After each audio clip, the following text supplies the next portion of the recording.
हम तो यहाँ तक लोगों से कहते हैं, आप लोगों ने अगर पूर्व में कथा सुनी हो तो हमने कई बार कथाओं के माध्यम से वर्णन किया, यदि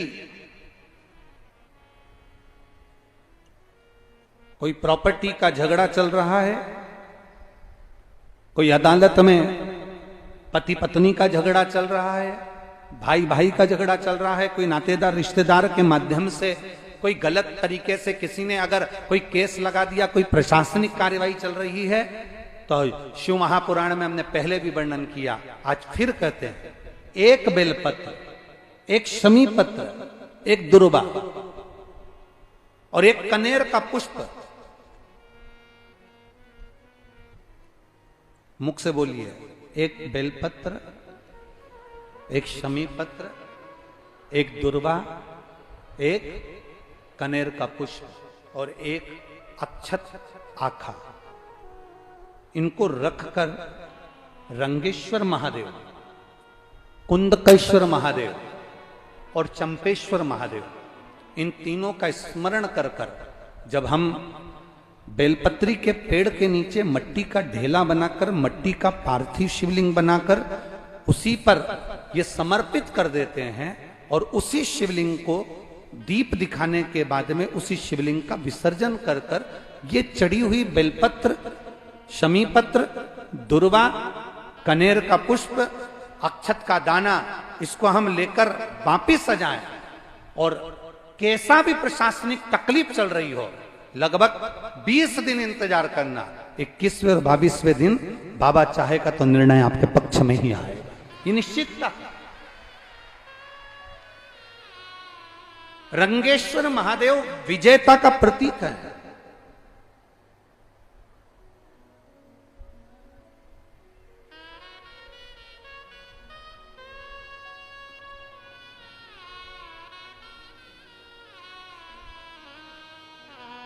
महाराज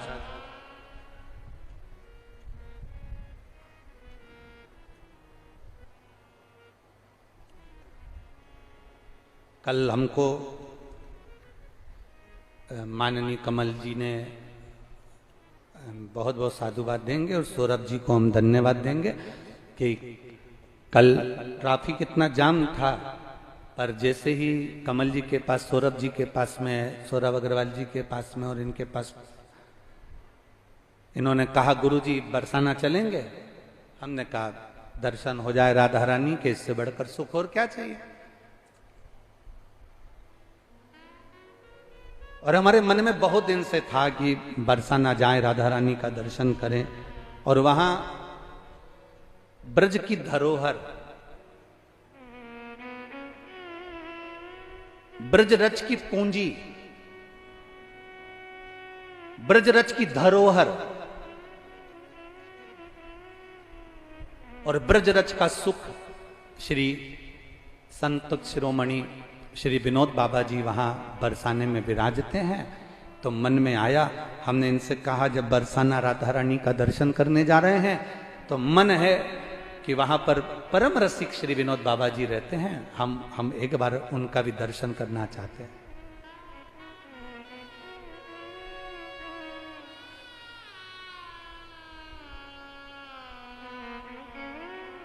जब पहुंचे, राधा रानी का भी दर्शन हो गया, विनोद बाबा जी से भी मिलना हुआ, उनका दर्शन हुआ, तो वास्तवता लगती है।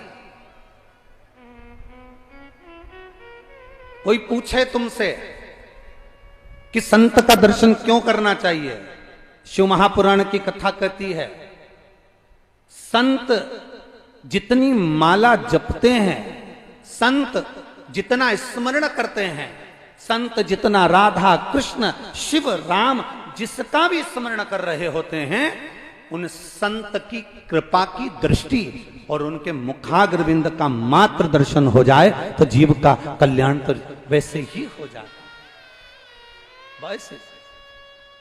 और वहां पहुंचकर एक बड़ा सुख का अनुभव हुआ। हम जब पहुंचे, बाबा जी की कुटिया थी छोटी सी, वहां कोई ना कोई दिखावे का काम तो वहां था नहीं है, और संत का जैसा भाव होता है कुछ भी नहीं, छोटी सी कुटिया, पुरानी सी दीवार, छोटा सा दरवाजा, उसके अंदर से जाकर जब हम पहुंचे, मट्टी का नीचे फर्श मर्स तो कुछ लगा नहीं था, केवल गोबर लिपा हुआ था, छोटी सी कुटिया। आप में से कोई गए हैं?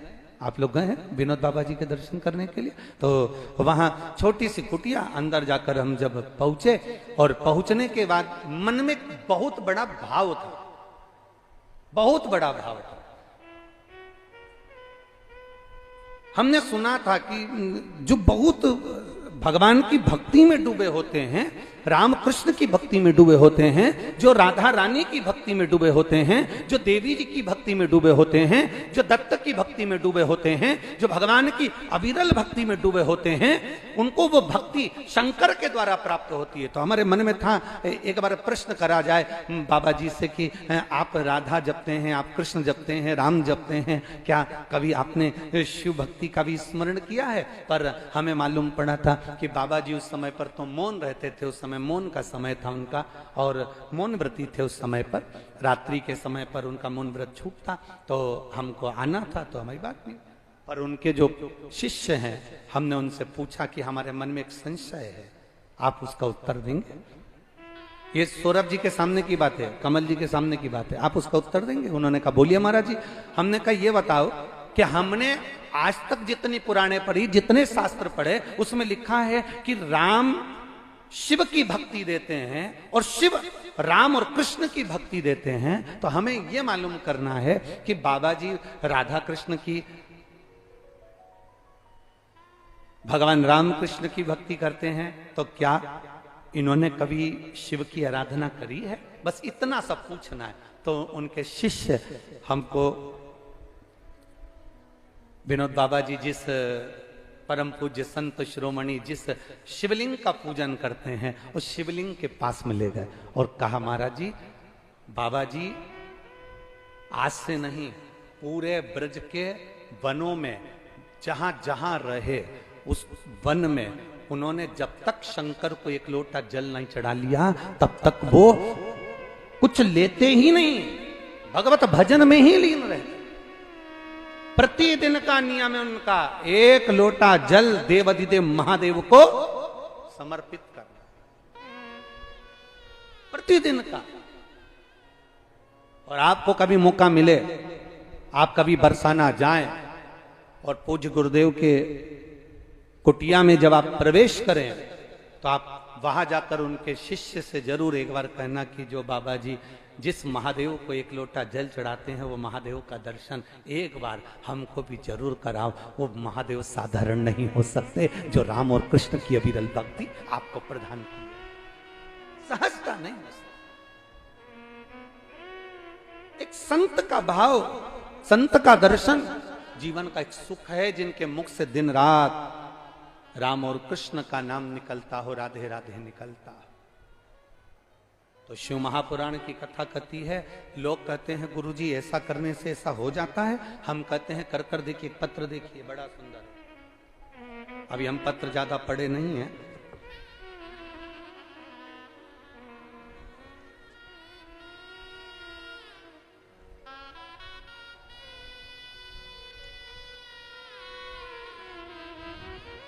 मैं वैष्णवी गुप्ता नोएडा से, मेरा मोबाइल नंबर ये है। कहीं बैठी हैं वैष्णवी गुप्ता? हाथ हिला दो आप। बच्चे को लाए हो क्या साथ में? लेके जाओ, ले आओ। मैं वैष्णवी गुप्ता नोएडा से हूं गुरुदेव, मेरा मोबाइल नंबर ये है। मेरी मां नीमा गुप्ता जो मथुरा आराध्या स्टेट कॉलोनी में रहती हैं, मेरी माता नीमा गुप्ता जो मथुरा के आराध्या स्टेट कॉलोनी में रहती हैं गुरुदेव। पत्र आप लोग भी टीवी के माध्यम से, एलईडी के माध्यम से पढ़ सकते हैं। मथुरा के आराध्या स्टेट कॉलोनी में रहती हैं गुरुजी। मेरा मोबाइल नंबर ये है। मेरी शादी के कुछ साल बाद मेरा गर्भ ठहरा, संतान गुरुजी मेरे गर्भ में आई। इससे पहले मेरा 2 बार 3 बार गर्भपात हो चुका था, संतान का सुख नहीं हो पा रहा था, बड़ी मुश्किल से गर्भ ठहरा। पर गुरुदेव, बच्चे की रिपोर्ट जैसे आना थी वैसी रिपोर्ट नहीं थी।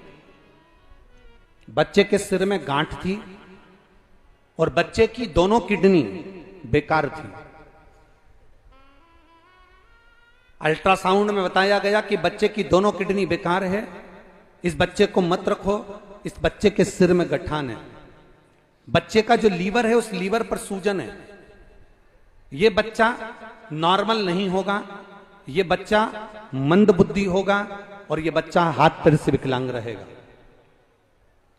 हमने जांच करवाई, सारी जगह जितने डॉक्टरों को दिखाया सारे डॉक्टरों ने एक ही बात कही, तब करें क्या? एक तो पहले इतने बच्चे गर्भ से शांत हो गए, आखिरी में भगवान ने दिया तो ऐसा दिया, अब करें क्या? मेरी मां ने कहा तू भगवान शिव पर भरोसा रख, शंकर जी पर एक बेलपत्र चढ़ाना प्रारंभ कर और शिव जी पर चढ़ी हुई बेलपत्र खाना प्रारंभ कर। और बाबा की कृपा से आखिरी के 8 महीने तक, 9 महीने तक भी वही की वही क्रम रहा कि ये बच्चे के सिर में गठान है, इसकी दोनों किडनियां नहीं बेकार हैं और लीवर पर सूजन है। आखिरी में बच्चा गिराने का मन नहीं करा तो हमने बच्चे को जन्म दिया और बच्चे को जन्म दिया। आखिरी तक डॉक्टर कहते रहे कि यह बच्चा बेकार है, पर गुरुदेव शिव शिव है। 17 जुलाई 2023 को मेरी बेटी ने बच्चे को जन्म दिया और जब उस बच्चे की जांच हुई तो बच्चे के सिर में कोई गठान नहीं थी, दोनों किडनियां पूरी हैं और लीवर भी पूरा काम कर रहा है। हम बच्चे को लेकर यहां आए। ये शिव तत्व है, ओ घड़ी शंभु है। महाराज,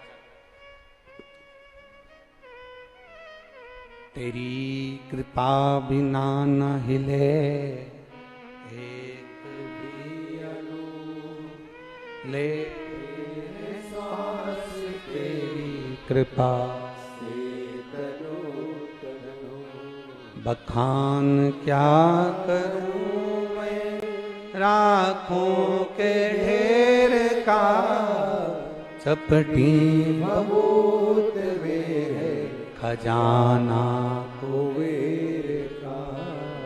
हे गंगधार मुक्ति द्वार ओमकार तू, भोले ओमकार तू, आयो शरण तेरा शंभु तार तार तू।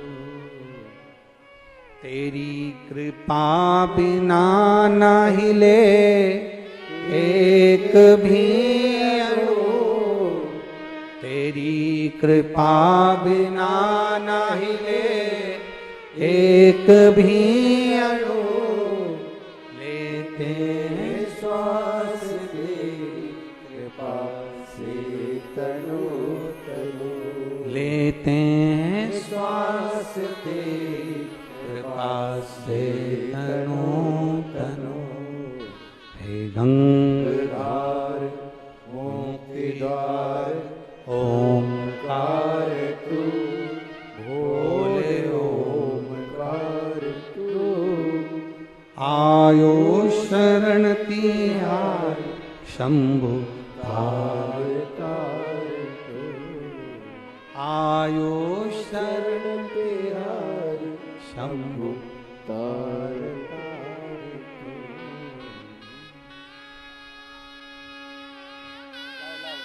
रो नहीं, अब लाओ।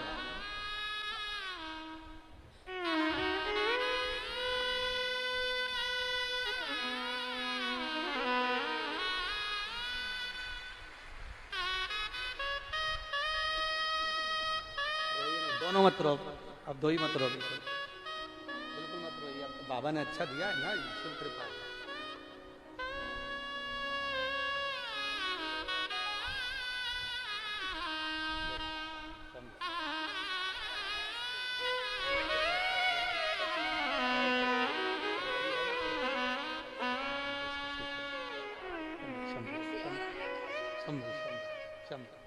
रोइए नहीं, खुश होकर जाओ, बाबा ने दिया आनंद से। बोला हर हर, शिव कृपा बिना नहीं। लोग कहें क्या होता है शंकर की आराधना से? शिव की भक्ति से, शिव के गुणगान से।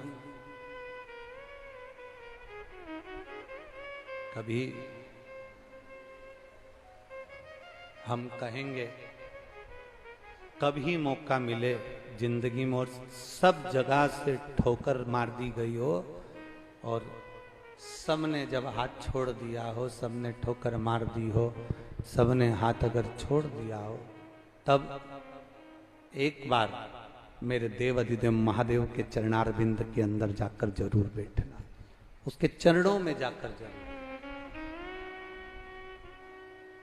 और जब हम उसके चरणों में जाकर बैठेंगे, जब उसके पास जाकर बैठेंगे, तो हमको कुछ ना कुछ देगा, संभालेगा जरूर, देगा जरूर। मेरी जीजियों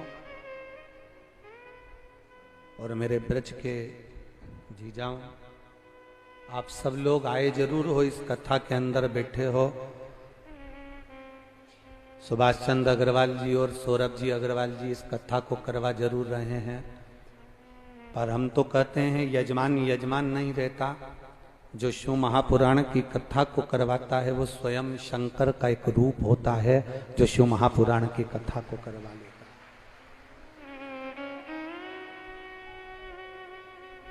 मेरी जीजियों, ये मौका तो तुमको अब मिल रहा है अपने दिल की बात महादेव जी से कहने का, भगवान शंकर से कहने का, ये मौका तो तुम्हें मिला है।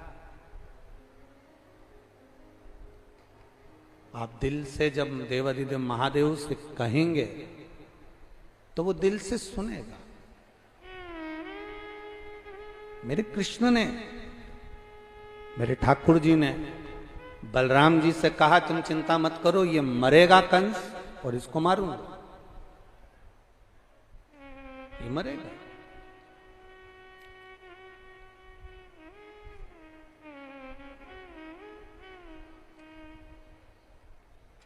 व्यक्ति के प्राण कब जाते हैं?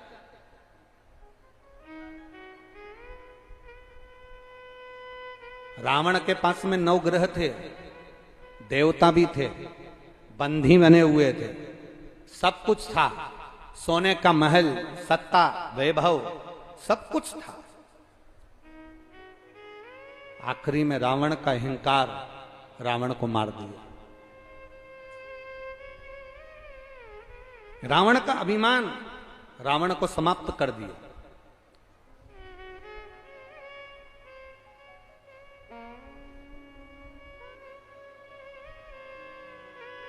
पक्षी को पंख बहुत ऊपर तक ले जाते हैं,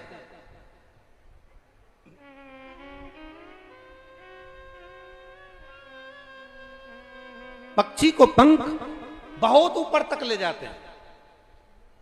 और जिस व्यक्ति में नम्रता होती है,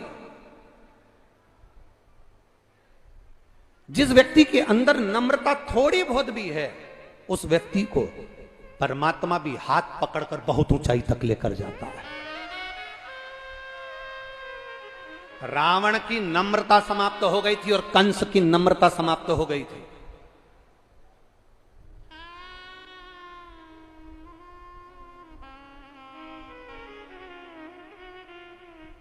रावण की भी नम्रता समाप्त हो गई थी और कंस की भी नम्रता समाप्त हो गई थी। रावण जब माता सीता के सामने पहुंचा था तो जानकर रावण कहता था कि तू मेरी हो जा और मुझे अपना बना ले। नम्रता समाप्त हुई। मंदोदरी ने समझाया रावण को, मंदोदरी ने रावण को समझाया, तुम मानो। मंदोदरी रावण से कहती है, तुम जानकी जी को पहचान लो, ये कोई साधारण नारी नहीं है, ये देवी है, लक्ष्मी है, राम नारायण है, उनको पहचानो। पर रावण मंदोदरी के ऊपर क्रोध कर दिया, अपनी नम्रता को, अपने व्यवहार को भूल गया रावण, और अपनी ही धर्मपत्नी को अपशब्द रावण ने कहना चालू कर दिया, अपनी धर्मपत्नी को ताना देना चालू कर दिया, अपनी धर्मपत्नी को अपशब्द कहना प्रारंभ कर दिया। शिव महापुराण की कथा कहती है, जब धर्मपत्नी हर जगह पर गलत नहीं कहती, जब कभी धर्मपत्नी भी आपको अगर मार्ग प्रशस्त करे तो यह आपका फर्ज बनता है कि उसकी बातों को सुने, धारण करें।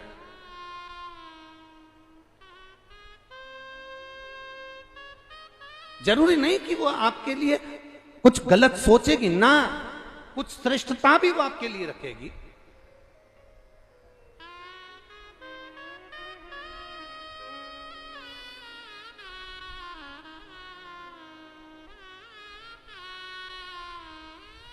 कितना कितना कितना लोग मंच पर बैठते हैं और मंच पर बैठकर कहते हैं नारी का सम्मान करो, नारी का आदर करो, नारी का सत्कार करो। जो कहते हैं हम उनसे भी कहते हैं कि एक बार अपनी चित्तवृत्ति से अपने घर की नारी का भी आदर होना चाहिए, अपने घर की नारी का भी सम्मान होना चाहिए, अपने घर की नारी का भी आदर पूर्ण होना चाहिए। बहुत जरूरी है। नम्रता रावण भूल गया था। जैसे मंदोदरी ने रावण को समझाया था, कुब्जा जब भगवान कृष्ण ने कुब्जा को पूरा ठीक कर दिया, कुब्जा का शरीर पूरा ठीक कर दिया, कुब्जा पूरी ठीक हो गई, कुब्जा पूरी अच्छी हो गई। जब कुब्जा पूर्ण तरह से ठीक हो गई तब भगवान कृष्ण ने जब कुब्जा को पूरी तरह से ठीक कर दिया तब कुब्जा सबसे पहले दौड़कर कंस के महल में गई थी। जब बलराम जी भगवान कृष्ण से कह रहे थे कि ये कंस नहीं मर रहा,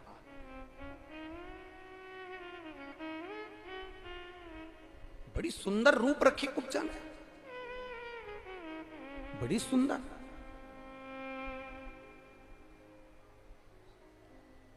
इतना सुंदर रूप कुब्जा का हो गया था कि कुब्जा श्रृंगार करी हुई, जो टेढ़ी चलती थी, जो बूढ़ी दिखती थी, जो टेढ़ी होकर चल रही थी कुब्जा, वो एकदम सुंदर हो गई। और सुंदर होते से कुब्जा सबसे पहले कंस के महल में गई।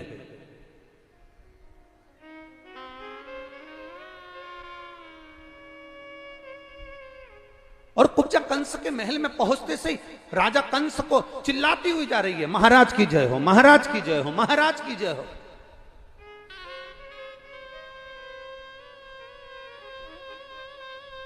मथुरा के राजा की जय हो, मथुरा के महाराज की जय हो, मथुरा के राजा की जय हो, मथुरा के महाराज की जय हो।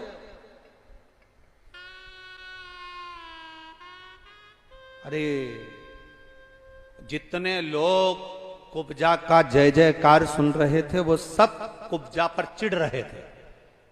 शरीर अच्छा किसने करा? बोलो बोलो, जम के बोलो, जम के बोलो जरा। भगवान कृष्ण ने। कुब्जा को वापिस जवान किसने करा? बोलते जाओ। भगवान कृष्ण ने। कुब्जा को सुंदरता किसने दी? भगवान कृष्ण ने। अब कुब्जा जय जयकार किसकी कर रही है? अरे बोलो तो जम के। कंस की। क्या बोली? महाराज की जय हो, मथुरा नरेश की जय हो, मथुराधिपति की जय हो, मथुरा के राजा की जय हो। इतने में एक वहीं पर खड़ा हुआ एक साधारण सा भक्त भगवान का, जो ब्रज की इस पवित्र भूमि वृंदावन से, भगवान कृष्ण की पवित्र भूमि से, गोकुल से, नंदगांव से गया था। उसने जाकर कुब्जा से कहा, कितनी दल बदलू है रीतू, तेरे को अच्छा शरीर दिया भगवान ने, तेरे को अच्छा रूप दिया भगवान कृष्ण ने, और तू जय घोष क्या कर रही है? कंस के महल में जाकर क्या कर रही है? मथुरा नरेश की जय हो, मथुरा के राजा की जय हो, मथुरा के महाराजा की जय हो।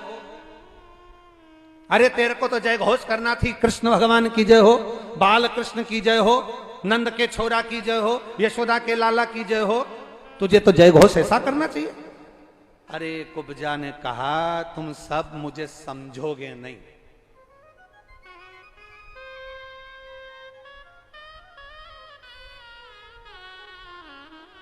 तुम सब समझने वाले नहीं हो मुझे।